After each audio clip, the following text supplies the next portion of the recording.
அனைவருக்கும் வணக்கம். இந்த வீடியோவில் அரசு பள்ளியில் தமிழ் வழி கல்வி பயில்றதுனால வேலைவாய்ப்பு மற்றும் மேல் படிப்பு படிக்கிறதுல என்னென்ன நன்மைகள் மற்றும் சலுகைகள் கிடைக்குது அப்படிங்கிற பற்றி தான் பார்க்க போகிறோம். முதலாவதாக மருத்துவம் மற்றும் மருத்துவத்துறை சார்ந்த படிப்புகளில் பார்த்திங்க அப்படின்னா 7.5% உள் ஒதுக்கீடு வழங்குறாங்க. இதுக்கு 6ஆவதுலேருந்து 12ஆவது வரைக்கும் அரசு பள்ளியில் பயின்றிருக்கணும், அல்லது ஆர்டி மூலியமாக நீங்கள் தனியார் பள்ளியில் கூட பயின்றிருக்கலாம். அரசு உதவி பெறும் பள்ளிகளுக்கு இந்த சலுகை பொருந்தாது.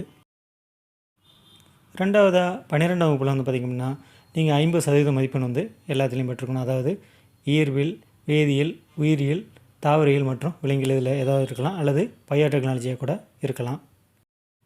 அடுத்ததாக நீங்கள் கண்டிப்பாக நீட் தேர்வில் தேர்ச்சி அடைஞ்சவராக இருக்கணும். மதிப்பெண் 2ஆம் பட்சம்தான்.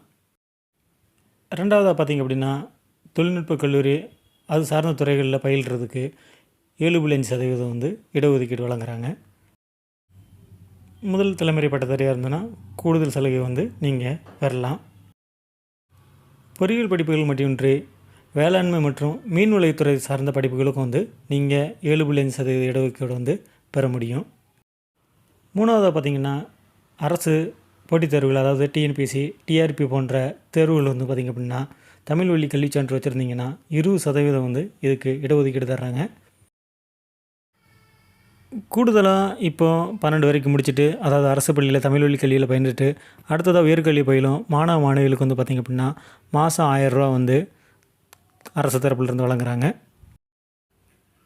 அரசு பள்ளியில் மாணவர் சேர்க்கையை அதிகப்படுத்தணும் அப்படிங்கிற நோக்கத்தில் 1ஆவதுலேருந்து 5ஆவது வரைக்கும் பார்த்திங்க அப்படின்னா இப்போது காலை சிற்றுண்டியும் வழங்கப்படுது அப்படிங்கிறது கூடுதல் தகவல். நம்ம சொன்ன இடஒதுக்கீடு, முன்னுரிமை மற்றும் ஊக்கத்தொகை இதெல்லாம் பார்த்திங்க அப்படின்னா அரசு பள்ளியில் பயின்றிருக்கணும்.